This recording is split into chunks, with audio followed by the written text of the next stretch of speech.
وہاں ٹاور سے نکلا تو ایک بندہ مل گیا، السلام علیکم، آپ نعیم بٹ صاحب ہیں؟ میں کہا جی میں ہندوستان سے ہوں، وہاں اپنا گجرات میں رہتا ہوں، میرے پاس انضمام الحق یہ وہ سارے کرکٹر آ کے آتے ہیں، جب وہ آتے تھے میرے پاس شاعرہ کرتے تھے، میں یہ ہوں وہ ہوں۔ تو میں نے کہا جی کہتے آج ایک وقت کا کھانا میرے ساتھ کھا لیں گے؟ میں کہا نہیں، یہاں میرے پاس ٹائم نہیں ہے۔ تو میں نے اسے کھڑے اسے بات کہی، میں کہا تم کتنے دفعہ آتے ہو یہاں؟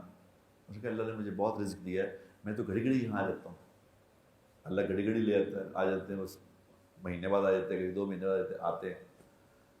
میں نے کہا یہاں آؤ چاہے جتنا مرضی، اللہ تو جتنا اللہ لائے آؤ، اللہ کے گھر کی حاضری دو، لیکن زندگی سمجھ لو زندگی کیا ہے، زندگی کچھ اور ہے۔